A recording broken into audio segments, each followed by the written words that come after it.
The last thing Daniel Mercer expected to hear at 11:40 p.m.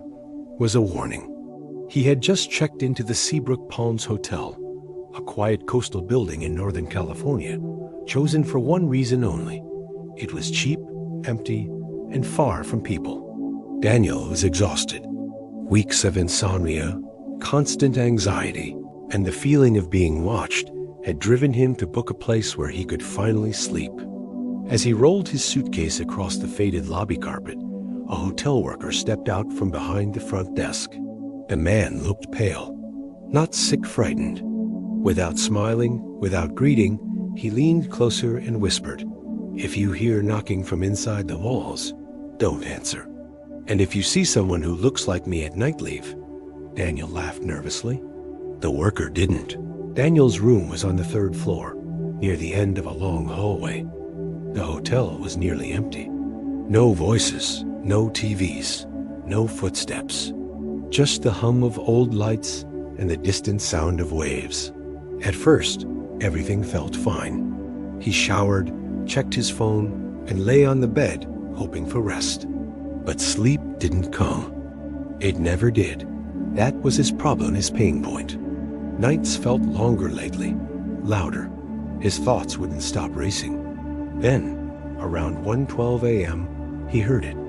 A knock, not on the door. From the wall behind the bed. One slow knock, then another. Daniel sat up, heart pounding. Old buildings made noise, he told himself.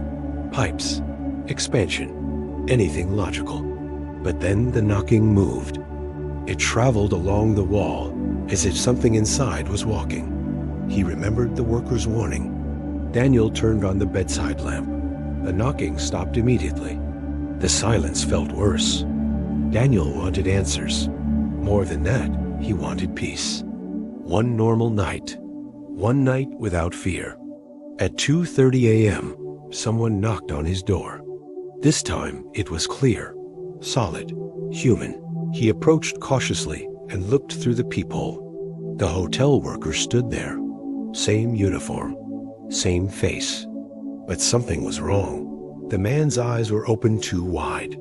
His smile didn't move his cheeks. And his shadow, bent backward, stretching unnaturally along the carpet. "Sir," the worker said softly, "there's a problem with your room. You need to come with me." Daniel hesitated. His instincts screamed no. Then he noticed something horrifying. The worker's feet weren't touching the floor. Daniel stepped back.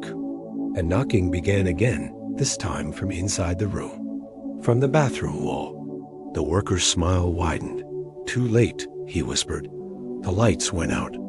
In total darkness, Daniel heard breathing all around him. Not one source, many, as if the walls themselves were alive. Then the bathroom door creaked open. A shape emerged thin, twisted, crawling unnaturally fast, its limbs bent the wrong way. Its mouth opened wider than any human jaw should. It spoke in a chorus of voices. "Guests who don't leave." "Stay," Daniel ran. He smashed through the door, sprinted down the hallway, and took the stairs 2 at a time. Behind him, footsteps followed, too many to count. He burst into the lobby. The front desk was empty. No worker, no lights, no exit signs. Only a guest book on the counter, open to a page already filled with names. Daniel's name was there, written in wet ink. A final knock echoed from the ceiling. Witnesses later said they heard screaming that night. But when police arrived, they found no signs of struggle. Just Daniel's suitcase in room 317. His phone on the bed, still recording static, and fingerprints inside the walls. The Seabrook Palms Hotel closed 3 months later. Locals say if you walk past it at night, you might see a hotel worker in the window smiling, waiting to warn the next guest. And if you listen carefully, you'll hear knocking from the inside.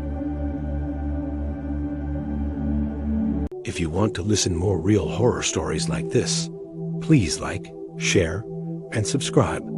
Your support inspires us to collect more real stories and bring them to you.